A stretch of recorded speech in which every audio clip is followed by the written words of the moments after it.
යමක්ද අපහසු වෙන්නේ ඒ අපහසුතාව දුරු කරන පින රැස් කරන්න. ඔන්න පන්සිල් පද පහ රකින්න අමාරුයි කියන්නකො. ඒකට බලනවා සිල් රකින්න උපකාරී වෙන පින් මොනවද කියලා. සිල් රකින්න උපකාරී වෙන පින් තමයි සිල් රැකපු මුනිවරුන්ට වඳින්න ඕන. ප්‍රශංසා කරන්න ඕන. සීලේ රැකීමට උපකාරී වෙන වස්ත්‍ර දානය, චීවර දානය, කටින චීවර පූජා පින්කම් වලට එකතු වෙන්න ඕන. සීලය ඊළඟට තමයි භූමි පූජාවලට. මලු පෙත්මම් වැලි දාලා සමතලා කරන ඒවා, මලු පෙත්මම් සුද්ධ පවිත්‍ර කරන ඒවා. ඒ ඔක්කොම සීලයට උපකාරී වෙන පින්. සීල් රකින්න අමාරු කෙනාට මේ ජීවිතේත් වැඩිපුර වත් කරන්න කියලා තියෙන සුද්ධ පවිත්‍ර කිරීම වැඩි කරන්න කියලා. හාමුදුර නමක් අතින් වුණත් සිල්පදයක් කැඩුනොත් ඒ සිල්පදේ ආය මොහු කරවා ගන්න තියෙන්නේ වැඩිපුර සංඝයාට වත් පිළිවෙත් කරන්න ඕන. අතුපතු ගන්න ඕන, සුද්ධ පවිත්‍ර කරන්න ඕන. වැසිකිලි කැසිකිලි සෝදන්න ඕන. දවස් ගාණක් ඒක කරලා තමයි සංඝයාගෙන් ආය අර කැඩිච්ච සිල්පදේ සමාන කරගන්නේ. ඒ නිසා වත් පිළිවෙත් බහුල කරන්න ඕන. වස්ත්‍ර පූජාව බහුල කරන්න ඕන. සීලය ගැන ප්‍රාර්ථනාව ඇති කරගන්න ඕන. ඒතර සීල් රකින්න උත්සාහ කරනවා, සීලයට උපකාර පින් රැස් කරනවා. සමාධියට උත්සාහ කරනවා. ඒ භාවනාව කරගන්න අමාරු වුණා භාවනාවට උපකාරී වෙන පින්කම් කරගන්නවා. ඒ තමයි භාවනා කරපු මුනිවරුන්ට ප්‍රශංසා කරන්න ඕන. බුද්ධ වන්දනාව, අරහත් වන්දනාව, බෝධි වන්දනාව.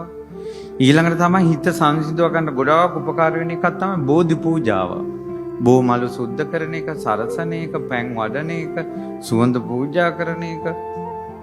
ඒකට ප්‍රතිවිරුද්ධ කර්මයේ රැස් කරන්න ඕන. ඒව තමයි ධර්ම දේශන අහලා අපි මේවා කරගන්නේ. ඒ වැඩක් කරන්න ඕන, ඒකට උපකාරික දේවල් රැස් කරන්න ඕන. ඒ නිසා ඒ විදිහට ඒක නොයෙකුත් තියෙනවා. පිළින්දි වච්ච අපදානය. ඔයාලට කියවන්න ලැබුණොත් ඒ රහතන් වහන්සේ ගැන විස්තර, පින්පව් එක එක පින්කම් වල පුණ්‍ය විපාක, ඒව කොහොම අපිට හඳුනා ගන්න පුළුවන්. පැහැදිලි නේද? ඒ නිසා ඒ විදිහට කිසිම දෙයකින් මානසිකව වැටෙන්න එපා. කිසිම දෙයකින් මානසිකව වැටෙන්න එපා.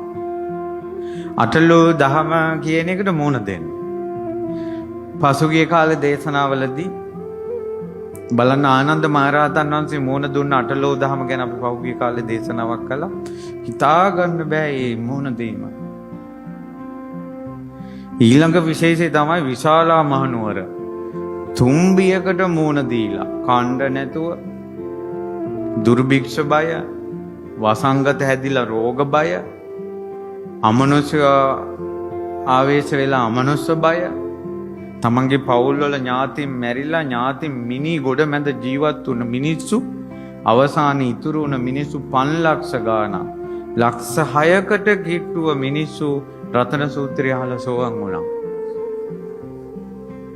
බලන්නකෝ, බඩගින්නෙත් මැරෙන්නේ නැතුව, වසංගත වලිනොත් මැරෙන්නේ නැතුව, අමනුෂ්‍යෝ නිසාත් මැරෙන්නේ නැතුව මිනි ගොඩක් මැද හරි ජීවත් වුණේගේ විපාක.